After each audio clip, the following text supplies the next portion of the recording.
para mí. Ahora sí. Bueno, muy bien. Vamos a continuar con este tema que han propuesto de considerar cada domingo una parábola del Señor Jesús. Y vamos a comenzar leyendo en Mateo capítulo 13, versículo 34. Mateo capítulo 13,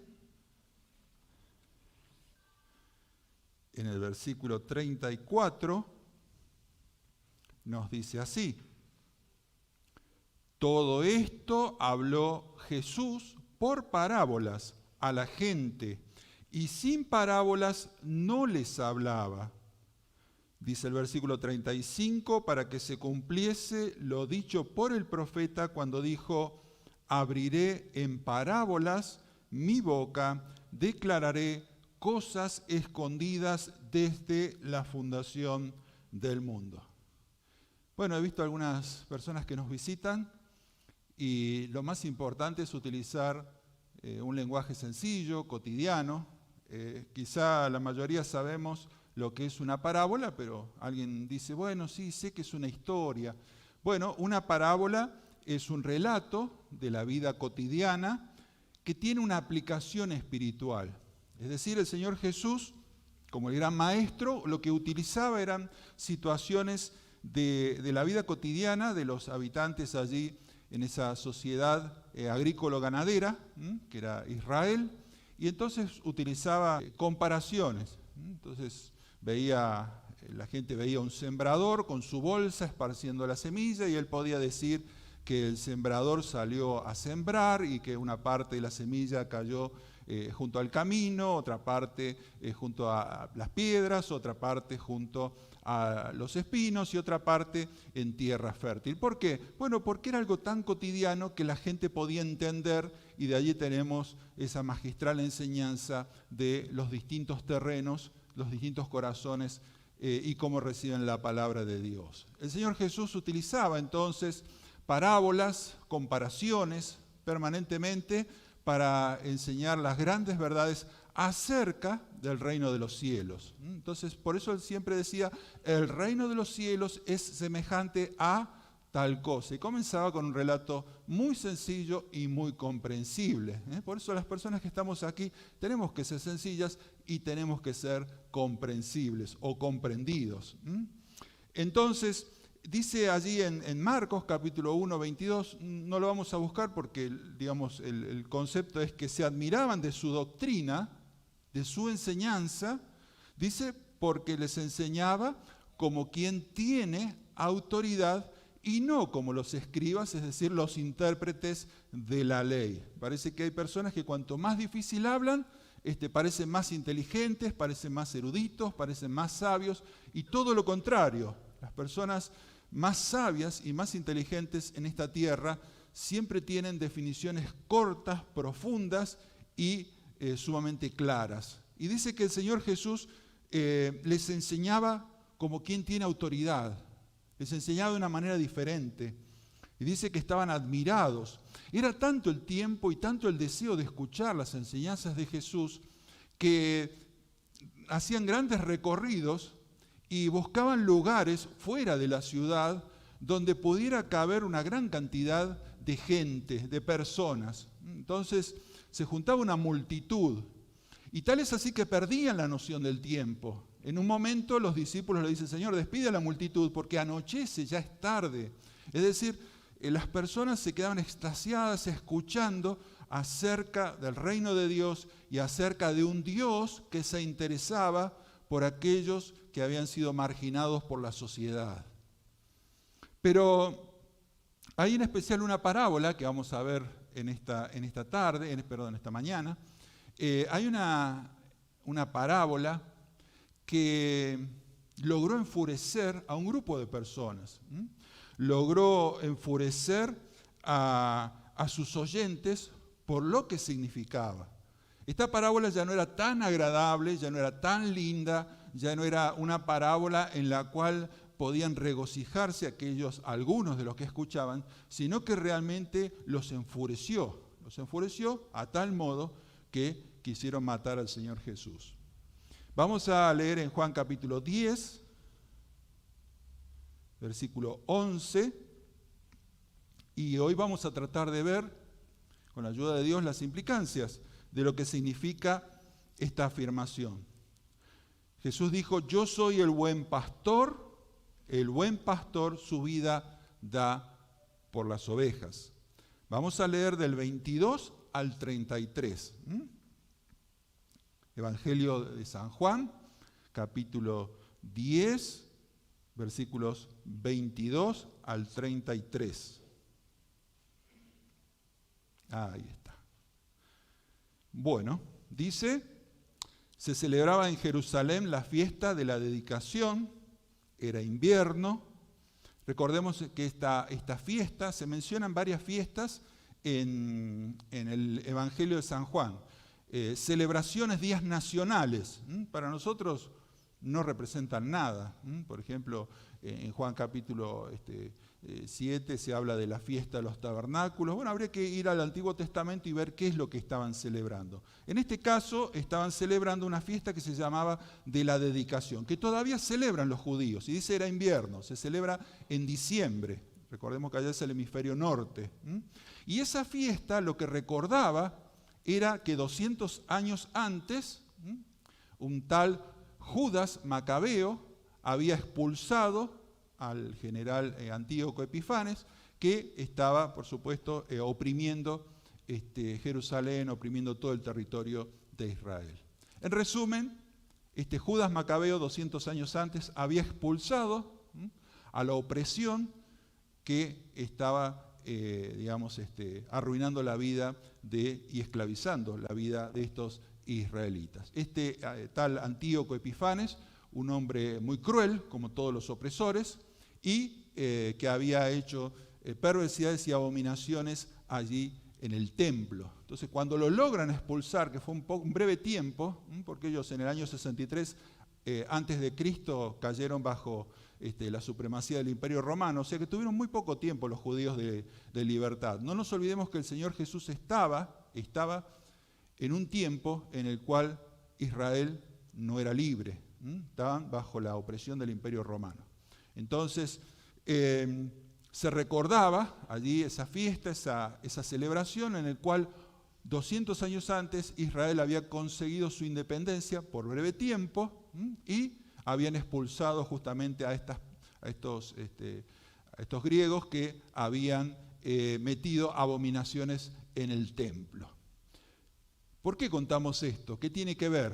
Bueno, porque el Señor Jesús estaba generando expectativas. Y dice el 23, y Jesús andaba en el templo por el pórtico de Salomón, y lo rodearon los judíos y le dijeron: ¿hasta cuándo nos turbarás el alma? Si tú eres el Cristo, dínoslo abiertamente. Es decir, ellos estaban diciendo: bueno, ¿te vas a manifestar o no? Judas Macabeo echó a los griegos y nos liberó de la opresión de ellos y las abominaciones que pusieron en el templo, y nos dio la libertad por un tiempo. ¿Vos no vas a liberar de los romanos? ¿Vos vas a hacer una épica como la que hizo Judas Macabeo? ¿Hasta cuándo vas a estar dando vueltas y captando toda la atención del público? ¿Qué vas a hacer con tu fama? ¿Qué vas a hacer con tu poder? ¿Qué vas a hacer con tu influencia? Jesús ha sido el mejor influencer de la historia. Cuando yo me río de la gente que sigue a los influencers, no de la gente, sino me río de las situaciones, de seguir lo que dice otra persona porque se llama influencer, ¿no es cierto? El mayor influencer de la historia se llamó Jesucristo. Y a Jesucristo le dicen: ¿qué vas a hacer? Si sos el que va a libertarnos, decilo directamente. Jesús les contesta, versículo 25, le respondió: os lo he dicho y no creéis. Las obras que yo hago en nombre de mi Padre, ellas dan testimonio de mí. Pero vosotros no creéis porque no sois de mis ovejas, como os he dicho. Recordemos que hemos leído en el 10:11 que Él se presenta como el buen pastor. Y dice en el 27, mis ovejas oyen mi voz y yo las conozco y me siguen. Versículo 28, y yo les doy vida eterna y no perecerán jamás, ni nadie las arrebatará de mi mano. Versículo 29, Mi Padre que me las dio es mayor que todos y nadie las puede arrebatar de la mano de mi Padre. Yo y el Padre uno somos. Bueno, frente a esta tremenda declaración hay dos alternativas. O se postran a los pies de Jesús o hicieron lo que dice a continuación. Entonces los judíos volvieron a tomar piedras para apedrearle. El templo estaba en construcción, así que no sería difícil tomar piedras. A veces nosotros pensamos que el apedreamiento, uno agarra una piedrita y se la tira. No, es algo muy cruel lo que significaba apedrear a una persona. Normalmente se la ponía en un pozo entre 1 y 2 metros y se le lanzaban grandes piedras para provocarle un hundimiento de cráneo, para matarlo de esa manera. Por supuesto que ellos no lo podían matar a Jesús porque Jesús tenía el dominio de su vida y además porque ellos estaban bajo la ley romana. Ellos no podían cometer un homicidio sin quedar entonces convictos de su delito. Pero buen daño le podrían haber hecho. ¿Y por qué todo esto? Jesús le respondió, muchas buenas obras os he mostrado de mi Padre. ¿Por cuál de ellas me quieren apedrear? ¿Me apedreáis? Versículo 33. ¿Por qué estaban enfurecidos? Les respondieron los judíos, diciendo, por buena obra no te apedreamos, sino por la blasfemia, porque tú siendo hombre te haces Dios. Es decir, ellos entendieron lo que muchas veces no entienden las personas cuando se lee esta parábola. Ellos entendieron que cuando Jesús dice, yo soy el buen pastor, estaba asumiendo una promesa de Dios en el Antiguo Testamento acerca de que Él era el gran pastor de Israel y que Él mismo iría por sus ovejas. Por eso es que dicen, te apedreamos o te queremos apedrear por la blasfemia. Y en esta mañana que podamos realmente ser conducidos por la palabra, esta disyuntiva, y tratar de entender quién es este Jesús que se presenta como el buen pastor. Para algunos es una caricatura, un hombre sonriente que va con una ovejita al hombro, y bueno, es algo para los niños, es algo que provoca buenos sentimientos. Hay instituciones de bien público que se llaman el buen pastor. Los judíos entendieron que Jesús se presentaba como el Dios encarnado. Y frente a esa disyuntiva solo había dos cosas que se podían hacer. Rechazarle abiertamente o postrarse a sus pies. Bueno, los judíos le rechazaron. Jesús se presenta 7 veces en el Evangelio de San Juan como el gran yo soy. En el Antiguo Testamento, 6.800 veces Dios se presenta a sí mismo como el yo soy. ¿Y qué es este yo soy? Bueno, yo soy es el eterno Dios, un continuo presente. Es decir, nosotros podemos decir de Dios que Dios hizo cosas, Él creó el universo, y que Dios hará cosas, como cualquiera de nosotros. Nosotros hicimos algo ayer y vamos a hacer algo mañana, si estamos con vida. Pero la persona de Dios es un continuo presente. Por eso dice en el Salmo 92, Salmo 92 dice, antes que naciesen los montes y formases la tierra y el mundo, desde el siglo y hasta el siglo, tú eres Dios. No dice tú eras Dios. Dice, antes que todo y después de todo, tú seguirás siendo y eres Dios.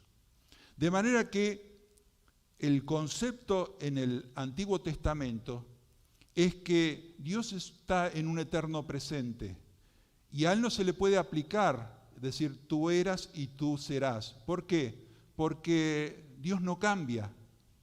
Entonces Dios era lo mismo que es y es lo mismo que será. Bueno, no la quiero hacer difícil porque es imposible comprenderlo a Dios. Pero tengamos esta idea, este concepto. Dios se presenta como alguien que no cambia, en majestad, en eterno poder, en autoridad, en sus designios. Y Jesús viene, este hombre humilde, con una vestimenta sencilla, sin un gran parecer, como dice Isaías 53, y comienza entonces a decirle a la multitud, yo soy el pan de vida, Juan 6:35, yo soy la luz del mundo, Juan 8:12, yo soy la puerta, el único acceso a Dios, Juan 10:7, yo soy el buen pastor, Juan 10:11, yo soy la resurrección y la vida, Juan 11:25, yo soy el camino, la verdad y la vida, Juan 14:6, yo soy la vid verdadera. Imagínense las personas que conocían la palabra de Dios, cómo quedaron choqueadas, quedaron impactadas. Está tomando las palabras del eterno Dios, del Creador, de aquel al cual nadie se podía acercar a su presencia porque moría consumido por la santidad, de aquel al cual nadie ha visto ni nadie verá. Y es aquí que una persona de carne y hueso dice, yo soy. Bueno, no es la primera vez que el Señor Jesús da indicios acerca de que Él existía antes de haber nacido en Belén. Dice en Juan 8:51, vamos a leer del 8:51 al 59, donde el final es bastante parecido en cuanto a la reacción de los oyentes. Y dice, de cierto os digo, que el que guarda mi palabra nunca verá muerte. Otra vez encendieron las luces. ¿Qué está diciendo este hombre? El que guarda mi palabra nunca verá muerte.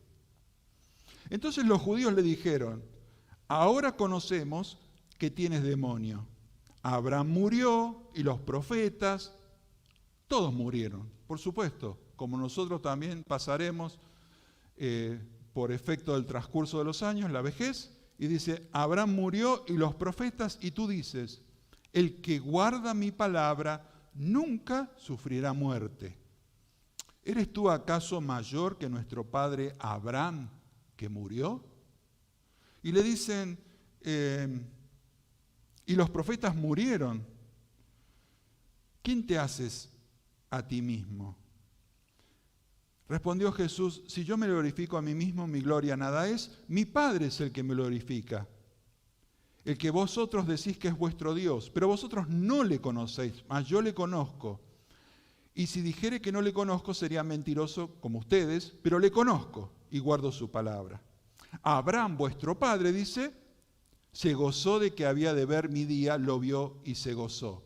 Otra vez dijeron, pará, ¿cuántos años tenés? Entonces le dicen, todavía no tenés 50 años y me decís que viste a Abraham, que vivió 1500 años antes. Jesús les dijo, de cierto os digo, antes que Abraham fuese, yo soy. Y ese yo soy es el Dios eterno. Ese yo soy es el Dios del Antiguo Testamento. Jesús reclama para sí el mismo título que Dios declara de sí mismo en el Antiguo Testamento.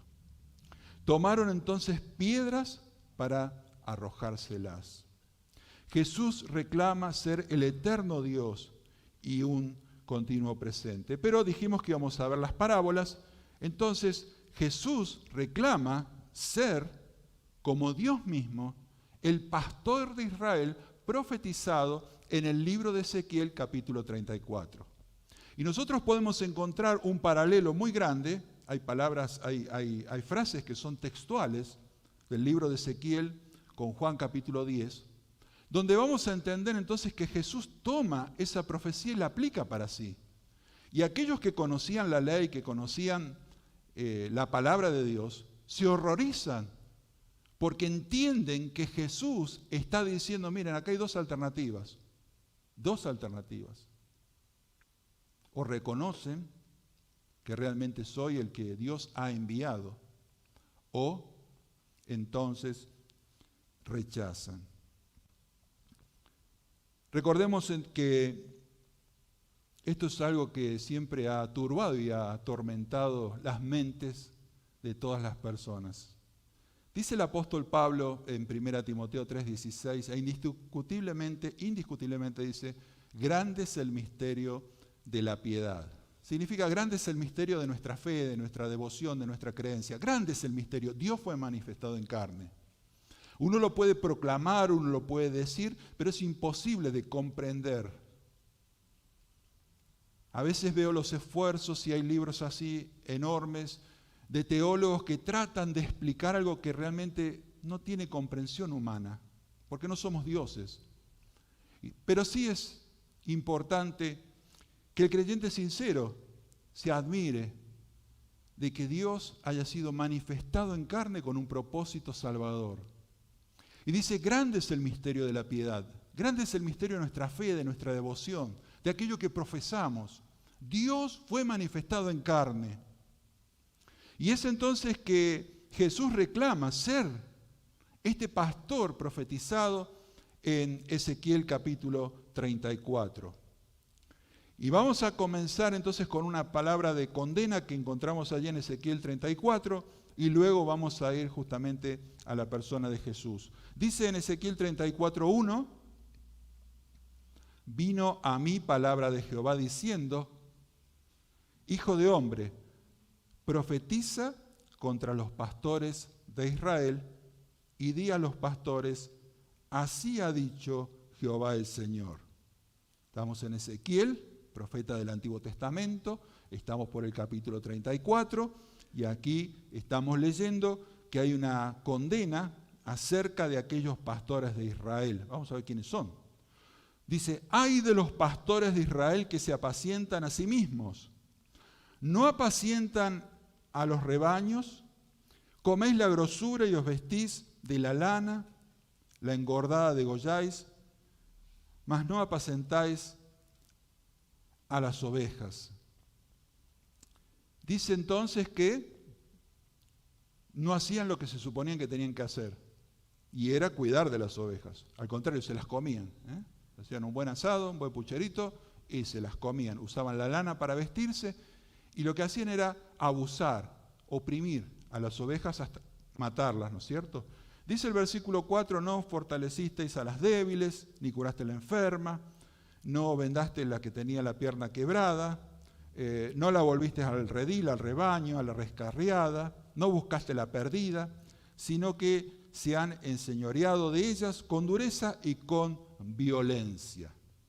Bueno, ¿de quién está hablando? Cuando dice los pastores está hablando de los guías espirituales, cuando dice las ovejas está hablando del pueblo. ¿Por qué hace esta comparación? Bueno, porque las ovejas se descarrían fácilmente, igual que las personas, igual que nosotros. Dice el versículo 5 de Ezequiel 34, dice, y andan errantes por falta de pastor, y son presa de todas las fieras del campo y se han dispersado. ¿Quién me dice algún versículo parecido relacionado con Jesús? Y tuvo compasión de ellos porque estaban, a ver, alguien que me diga, ¿cómo? ¿Y cómo estaban, dice? Mateo 9:36, vamos, lo buscamos. A ver, díganme las dos cosas que dice, por favor. Así sé que me están escuchando, vamos. ¿Cómo dice? Porque estaban como, dice. Bueno, Ezequiel 34:5, y andan errantes por falta de pastor y se han dispersado. Dios mira desde los cielos y ve a su pueblo que anda vagando en la idolatría, en la búsqueda de placeres, ocupados en las cosas de esta vida, y dice, los veo errantes, para un lado, para otro, como que quiera salir por la puerta y empiezo a pegarme una pared, la otra, empiezo a dar vuelta y lo único que tengo que hacer es salir para la puerta. Andan errantes. Y dice, se han dispersado. Jesús dice que Él vio las multitudes. Y si era Dios hecho carne, ¿cómo no iba a sentir lo mismo? Dice entonces que tuvo compasión de las multitudes porque estaban desamparadas y dispersas, como ovejas que no tienen pastor. Jesús está reclamando justamente la misma postura que tenía Dios. Ahora hay una falencia de todos los pastores humanos, de todas las personas, porque todos somos, en cuanto a las cosas de Dios, somos como si fuéramos ciegos guiando a otros ciegos, hasta que por supuesto no nos convertimos a Cristo. Y entonces frente a eso, ¿qué dice Dios? Dios dice, no les voy a enviar más pastores, porque no sirve. Ezequiel 34, 11.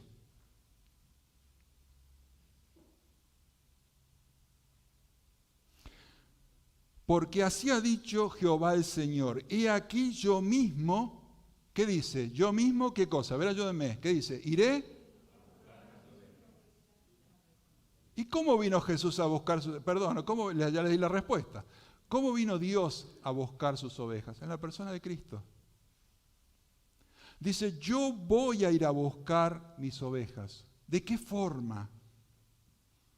¿De qué forma? Algunos dijeron, hay un canal de cable que se la pasa hablando de los alienígenas, los alienígenas ancestrales y los alienígenas. Bueno, no pierdan 5 minutos porque la verdad que realmente es fantasioso y es perder el tiempo. Pero hay gente que se lo cree. Hay gente que cree que hay ovnis, que hay objetos extraterrestres que vinieron a dejar mensajes y a dejar cosas ocultas para que nosotros podamos llegar a descubrir alguna gran verdad del universo. ¿Saben lo que dice la Biblia?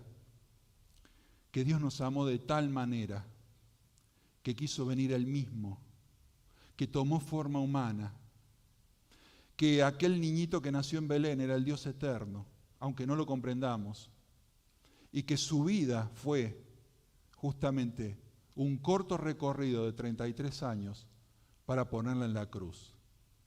Por eso dice Ezequiel 34:11, yo mismo iré a buscar mis ovejas y las reconoceré. Como reconoce, dice el 12, su rebaño el pastor el día que está en medio de sus ovejas esparcidas, así reconoceré mis ovejas y las libraré. Y las libraré. Ezequiel 34:22. Está hablando Dios. Juan 10 está hablando Jesús. Son las mismas palabras, vamos a ver. Ezequiel 34:22. Yo salvaré mis ovejas y nunca más serán para rapiña, y juzgaré entre oveja y oveja. Juan 10:14, vamos leyendo estos textos, dice, yo soy el buen pastor y conozco mis ovejas y las mías me conocen. ¿Qué decía en Ezequiel 34? Reconoceré mis ovejas y las libraré. Jesús dijo, yo conozco mis ovejas y las mías me conocen.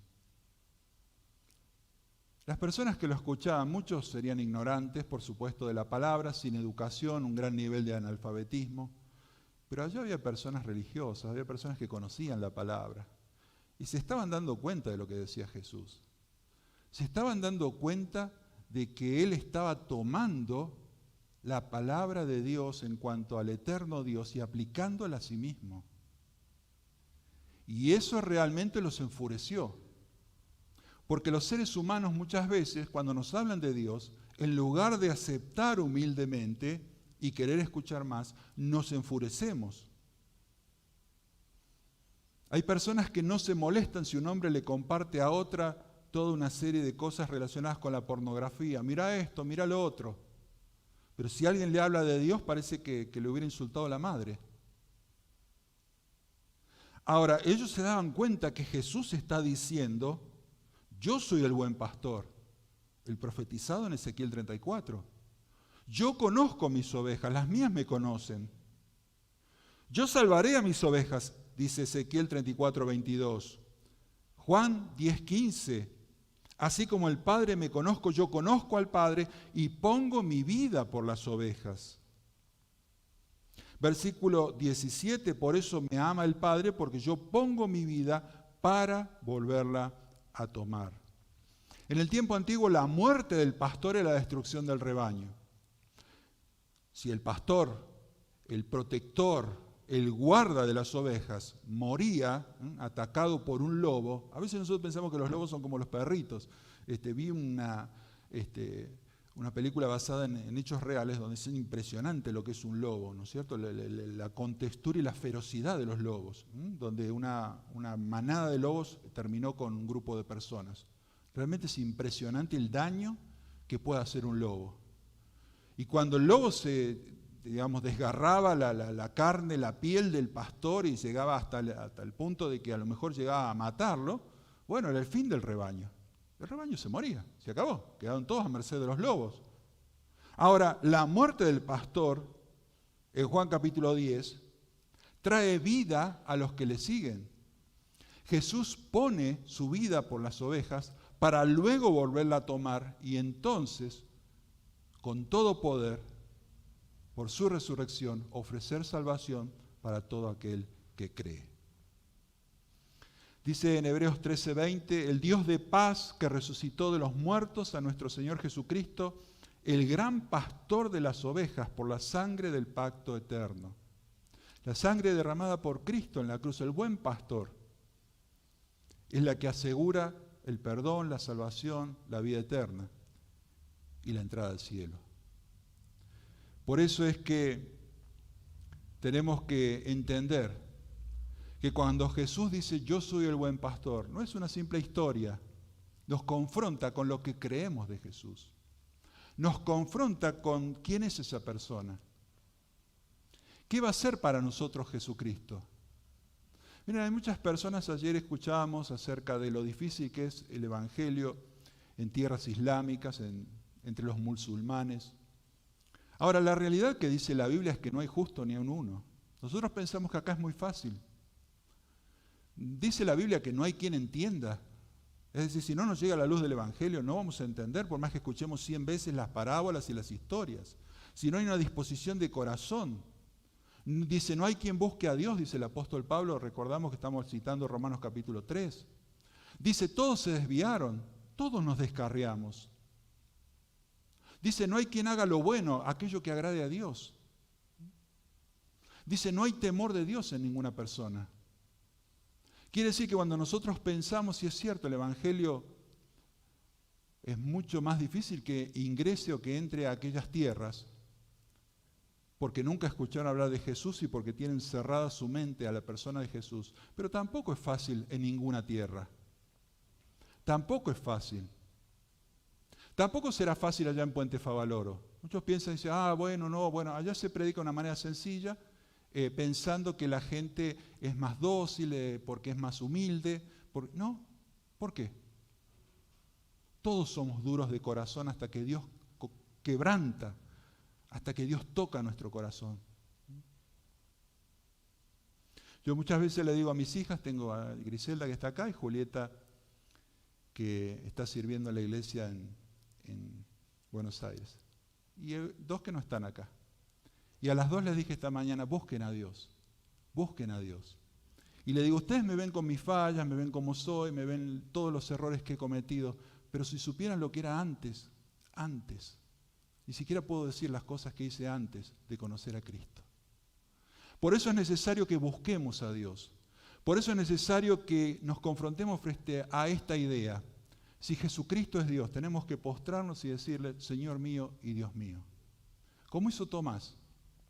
Miren, hace un tiempo, ya no me acuerdo, pasan tantos años que no me acuerdo si hace 2, 3 años, vimos en la escuela bíblica, en la clase de jóvenes y mayores, el Evangelio de Marcos.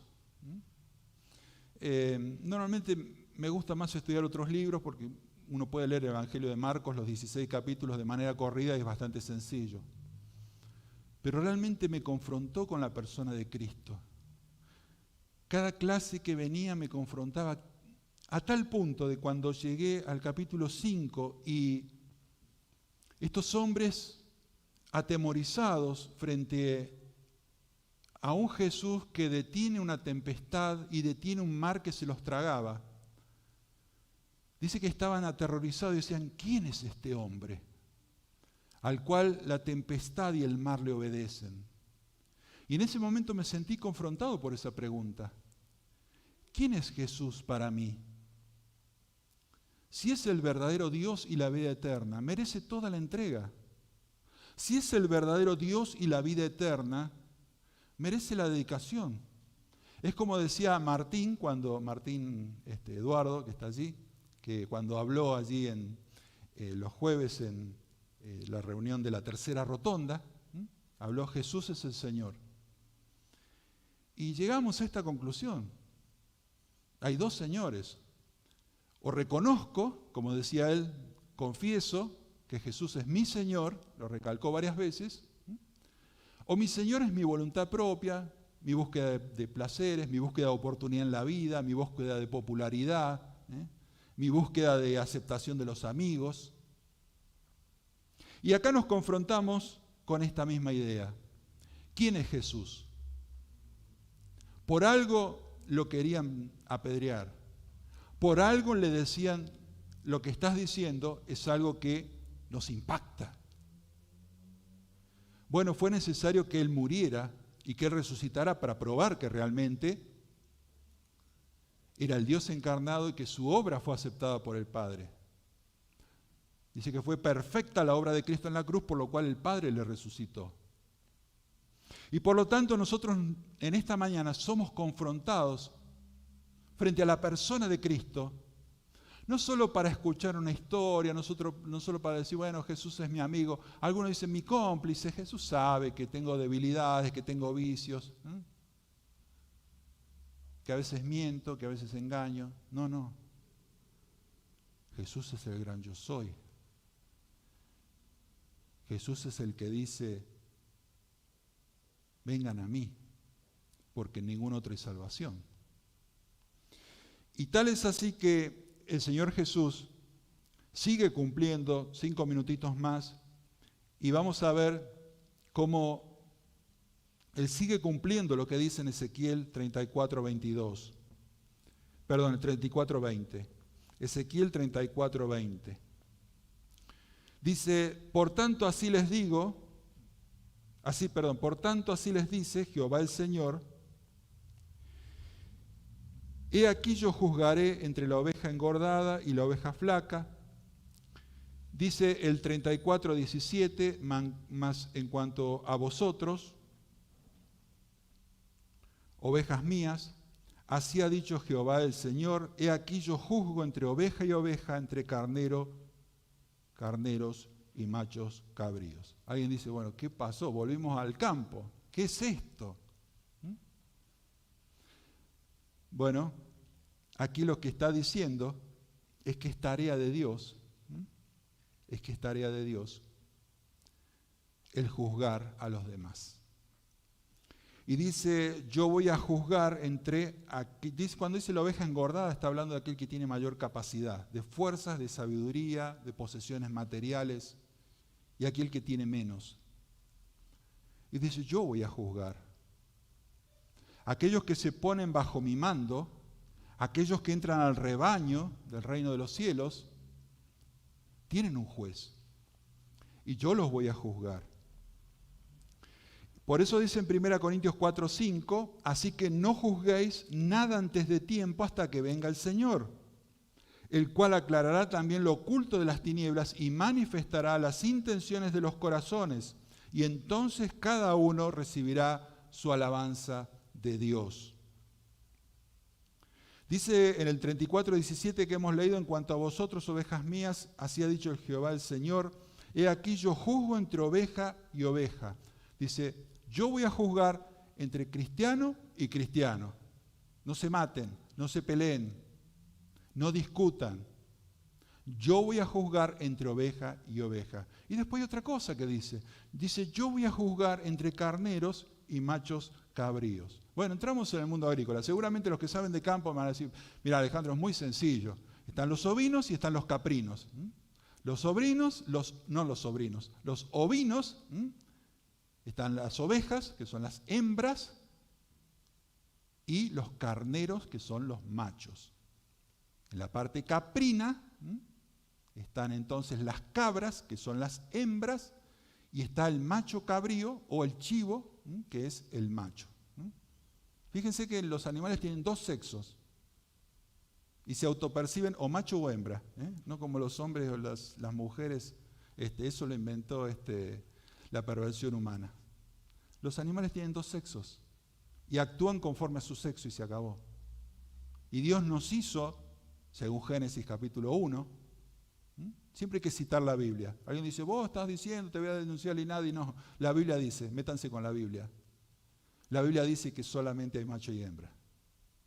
Pero volviendo a esto, cuando habla de ovejas y cabritos, ¿quién me puede decir cómo el Señor Jesús aplica esto? A ver, ovejas y cabritos.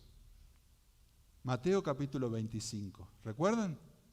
A ver, alguien que me dice, vamos, yo sé que lo saben, pero son tímidos. Cuando el Hijo del Hombre venga en su gloria, ¿qué dice? ¿Qué va a pasar?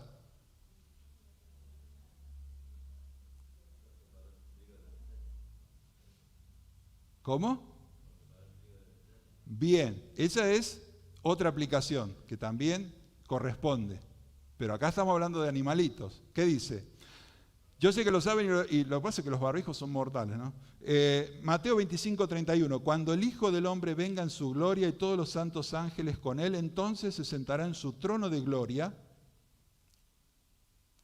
Dice, y serán reunidas delante de él todas las naciones y apartará los unos de los otros como aparta el pastor las ovejas de los cabritos.